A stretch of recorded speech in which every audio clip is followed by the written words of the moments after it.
Em destaque no Panorama CBN, Câmara aprova de madrugada projeto que reduz penas de Bolsonaro e de outros condenados. STF começa a julgar ações sobre o marco temporal em terras indígenas. Contrariando a corte, Senado aprovou mudança na Constituição ontem. Deputados aumentam punição para grandes devedores de impostos. Ciclone avança e deve atingir 9 estados. Nobel da Paz deve ser entregue hoje a Maria Corina Machado, mas a localização da opositora de Maduro é incerta. Panorama CBN. Oi, tudo bem? Eu sou Bianca Santos e esse é o Panorama CBN da manhã de quarta-feira, 10 de dezembro de 2025. Eu te conto em menos de meia hora o que de mais importante acontece no Brasil e no mundo. Vamos juntos. A Câmara dos Deputados aprovou nesta madrugada o projeto de lei da dosimetria, que vai reduzir drasticamente a pena do ex-presidente Jair Bolsonaro. Segundo o cálculo do relator Paulinho da Força, o tempo de permanência de Bolsonaro na cadeia deve cair de 6 anos e 10 meses para 2 anos e 4 meses. O texto base foi aprovado por 291 votos favoráveis e 148 contrários, por volta das 2h30 da manhã. Depois, até 4 da manhã, os deputados da base do governo Lula apresentaram destaques para tentar alterar o texto, mas todas as propostas foram rejeitadas. Na prática, a pena total aplicada ao ex-presidente, que é de 27 anos e 3 meses, vai cair para algo próximo de 20 anos, permitindo avanço ao semiaberto em cerca de 3 anos e 6 meses. Ao defender o projeto em plenário, o relator Paulinho da Força disse que o objetivo é pacificar o país. Muitos chamam de projeto da anistia, mas que eu prefiro chamar de projeto da pacificação nacional. Esse projeto não é um gesto de esquecimento, é um gesto de reconciliação. É o reconhecimento de que o país não pode viver eternamente prisioneiro do seu passado recente. Nos bastidores, lideranças relatam que a decisão do presidente da Câmara, Hugo Mota, de pautar o tema ontem, foi precedida de um acordo entre dirigentes do PL e do Centrão, com o aval explícito de Jair Bolsonaro. Na segunda-feira à noite, os presidentes do PL, do Progressistas, do União Brasil e do Republicanos se reuniram na casa do senador Flávio Bolsonaro. Desde domingo, o senador vinha dizendo que o preço para desistir da candidatura à presidência seria uma saída jurídica para o pai dele, né? O presidente da Câmara negou que tenha cedido à pressão ao pautar o assunto de surpresa. Mas o líder do PL disse que houve um acordo com Hugo Mota, sim. Sóstenes Cavalcante falou que Bolsonaro deu aval à dosimetria sem anistia, num ato de sacrifício pelos condenados. Mas entendemos o calendário parlamentar e decidimos subir um degrau na nossa luta. E o degrau hoje é o acordo feito entre nossa bancada e o presidente Hugo Mota de votar a redução de penas autorizada pela liderança do nosso partido. Durante a votação, deputados da esquerda, como Chico Alencar do PSOL e Maria do Rosário do PT, claro que criticaram a redução de penas para Bolsonaro e para os apoiadores que estão presos pela tentativa de golpe. O processo ainda está em curso.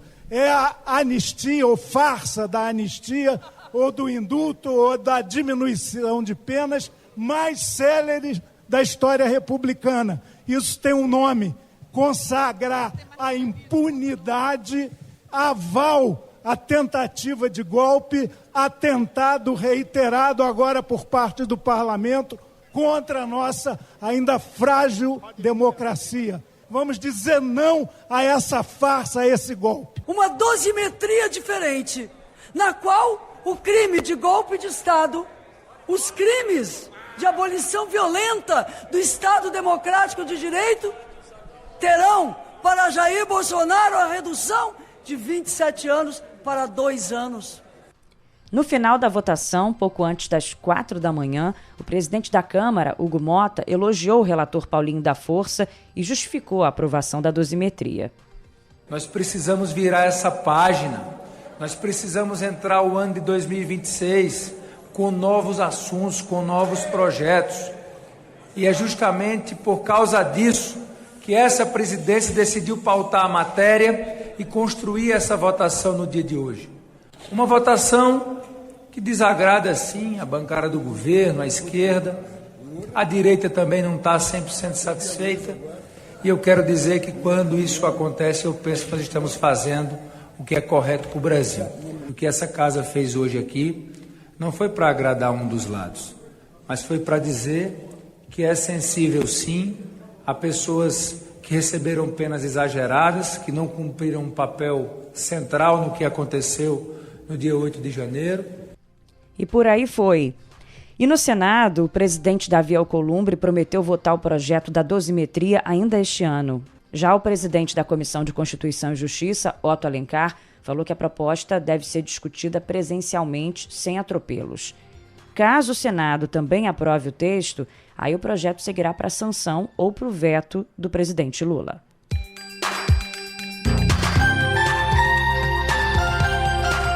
Lembrando que ontem a primeira turma do STF começou a julgar os últimos réus da trama golpista.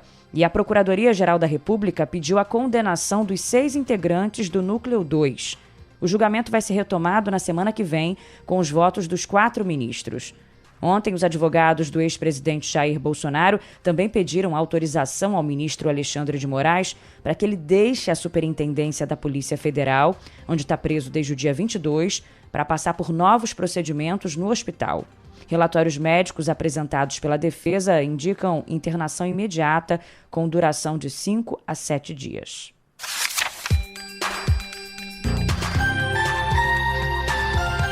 E o dia foi agitado na Câmara ontem, ainda com muita repercussão hoje.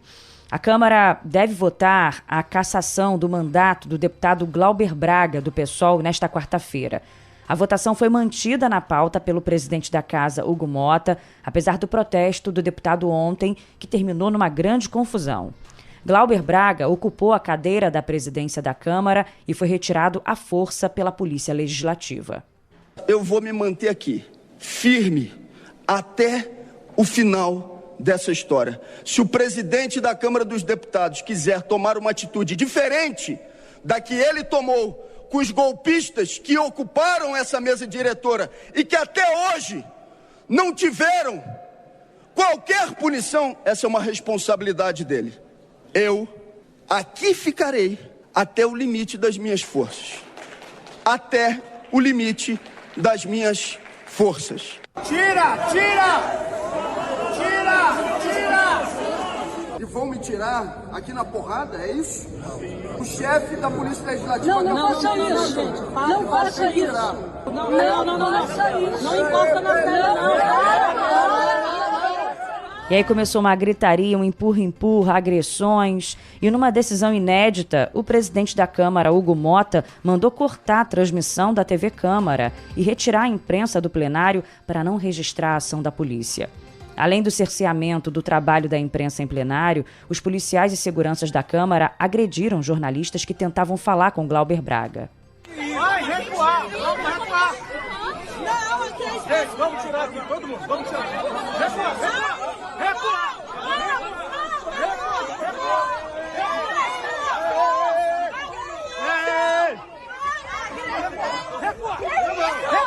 Você vai bater em mim!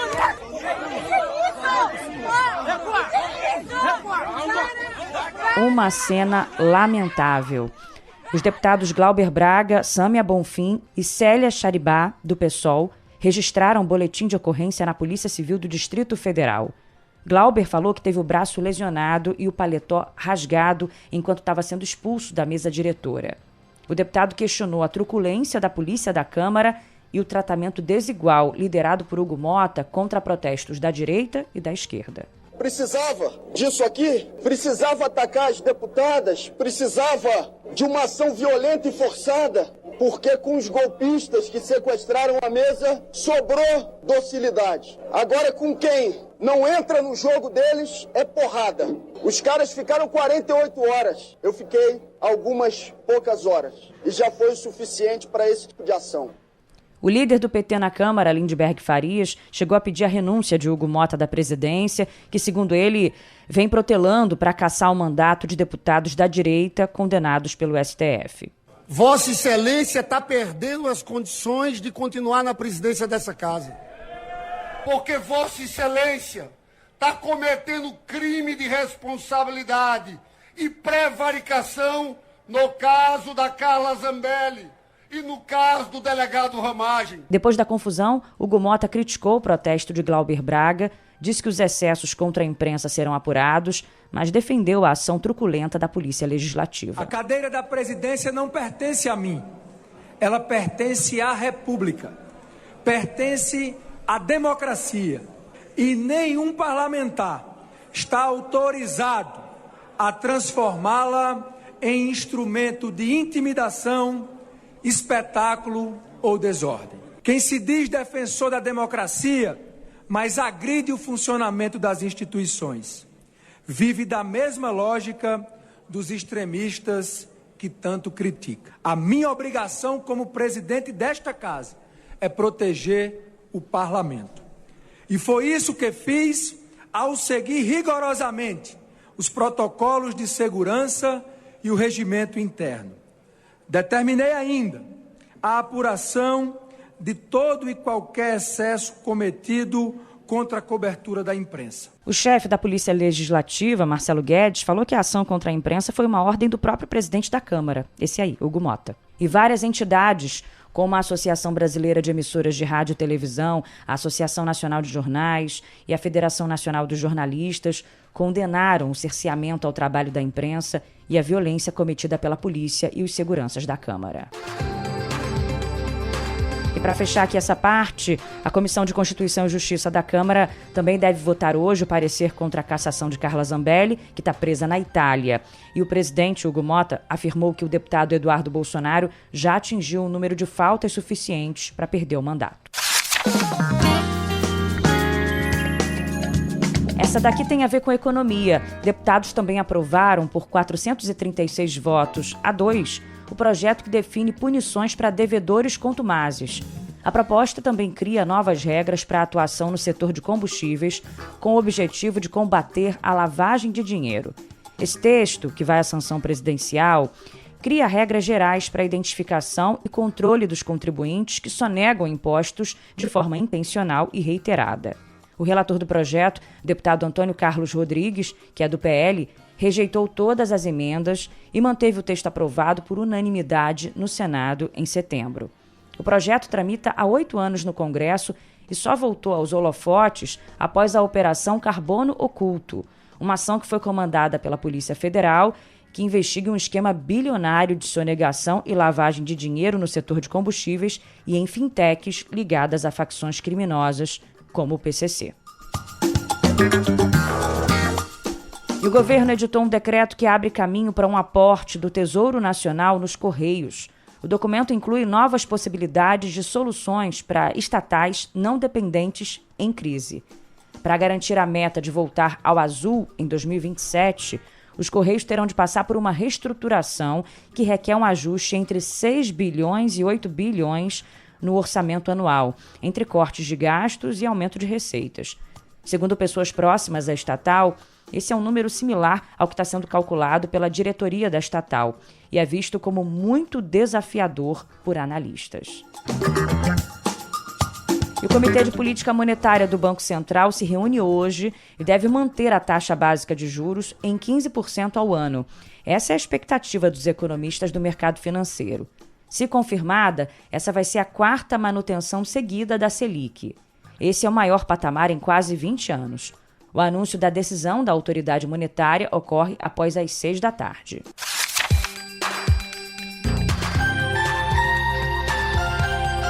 O Supremo Tribunal Federal começa hoje o julgamento de 4 ações referentes à lei do marco temporal para a demarcação de terras indígenas. O plenário vai analisar 3 ações que contestam a validade da lei e uma que pede o reconhecimento da constitucionalidade do texto.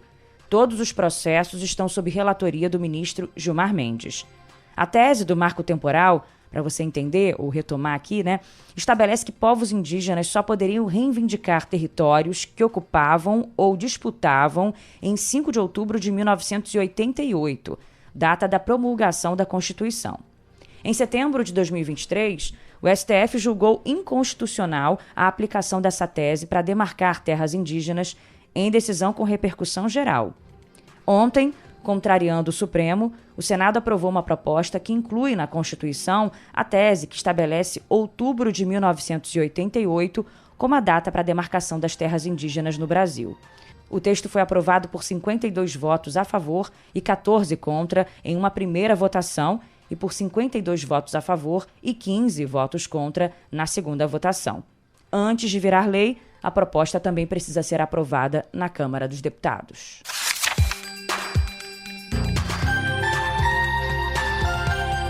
Página virada para eu te contar que o governo Lula decidiu apoiar o projeto de relatoria do deputado Léo Prates, do PDT da Bahia, que propõe o fim da escala 6x1 e defende uma jornada de trabalho 5x2, com limite de 40 horas semanais.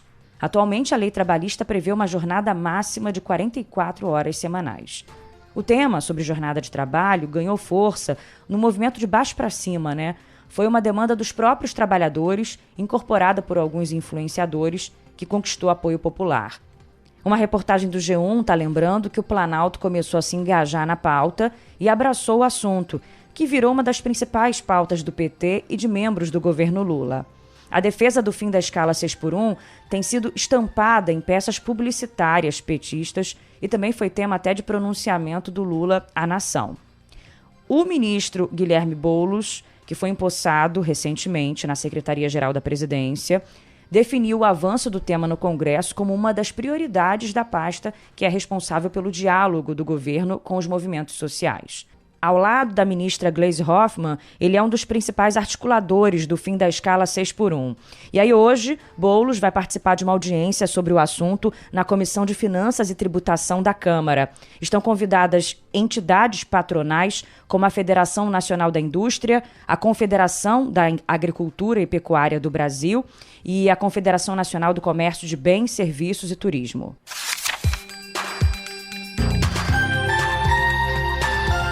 Vamos para São Paulo para eu te contar que os ônibus voltaram a circular normalmente hoje, depois de uma greve de 6 horas que prejudicou 3 milhões de passageiros. O prefeito Ricardo Nunes falou que as empresas prometeram pagar o 13º salário dos funcionários até o dia 12. Os motoristas e cobradores em greve no final da tarde, sem avisar a população, alegaram que as empresas ameaçavam não pagar o benefício na data prevista. A paralisação também provocou caos no metrô e no sistema de trens metropolitanos e causou o maior volume de trânsito do ano na cidade. Vamos falar agora sobre a previsão do tempo. O ciclone extratropical que se formou no sul do país deve atingir hoje 9 estados, com chuva e ventos intensos. De acordo com a Climatempo, o sistema deve causar tempestades severas, com rajadas acima de 100 km por hora. Os estados que ainda devem sentir os efeitos do ciclone hoje são Rio Grande do Sul, Santa Catarina, Paraná, São Paulo, Rio de Janeiro, Minas Gerais, Goiás, Mato Grosso do Sul e Mato Grosso. Em Santa Catarina, uma tragédia. Um bebê e um casal morreram quando o carro em que eles estavam foi arrastado pela enchente. Em São Paulo, mais de 140 mil clientes da Enel estão sem luz por causa da chuva. No Rio de Janeiro, eu mesma já percebi os efeitos do vento logo cedo, até gravando aqui o Panorama CBN. E no Rio Grande do Sul, o temporal provocou estragos em 14 cidades.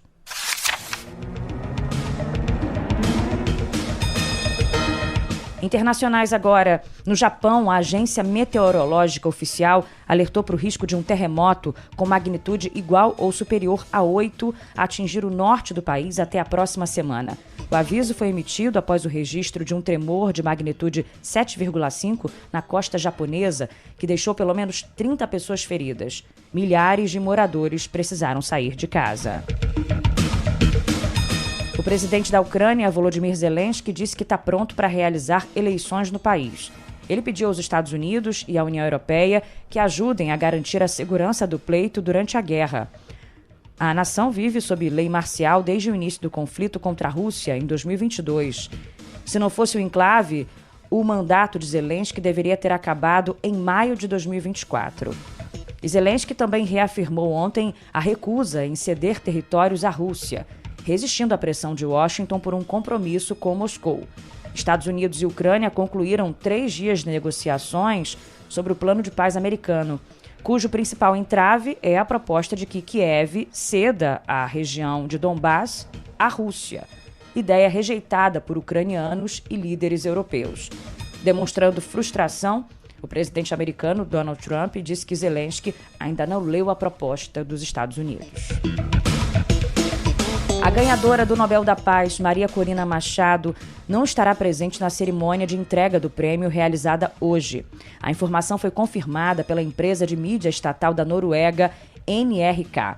Aliados e até a família da ativista estão na capital do país, mas não havia sinal de Corina até a véspera do evento. Ela está proibida de realizar viagens há anos.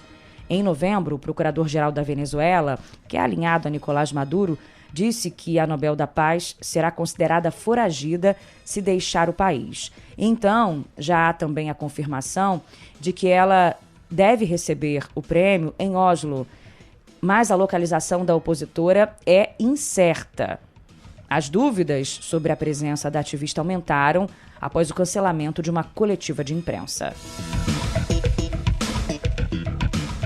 E para fechar aqui o noticiário internacional, eu te conto que, em conversa com o Trump 2.0, Christopher Garman, diretor executivo para as Américas do Eurasia Group, afirmou que a principal consultoria de risco político do planeta trabalha hoje com a expectativa de uma ação militar dos Estados Unidos na Venezuela ainda este mês, provavelmente antes do Natal. A maior probabilidade, ele diz, é de ataques aéreos, mas com graus de belicosidade diversos. Eles poderiam ser limitados a instalações identificadas pela Casa Branca como grupos de narcotráfico. Ou, em um segundo cenário, também incluiriam postos militares da Venezuela. E, por fim, se expandiriam para ações cirúrgicas contra figuras-chaves do chavismo, com o objetivo específico de decapitar o regime.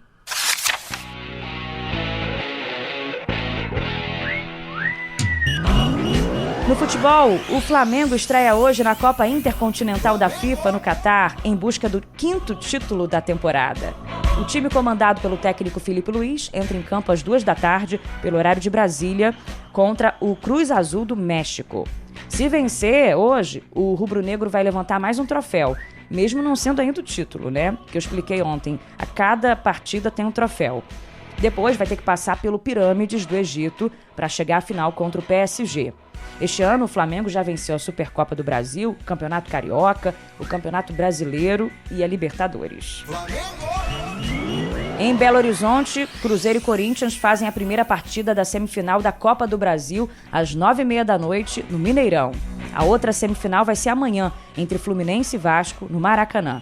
Os jogos de volta estão marcados para domingo.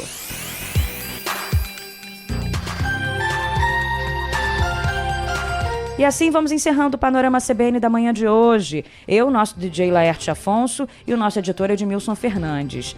E você que faz parte também desse time, né? Quando quiser, fica à vontade para falar comigo lá pelo Instagram, biancasantos.bia. Ou por e-mail também, bianca.santos@cbn.com.br. Te espero. Vou me despedindo, lembrando que tem também o Panorama CBN da noite com Leandro Gouveia. Um beijo, até amanhã.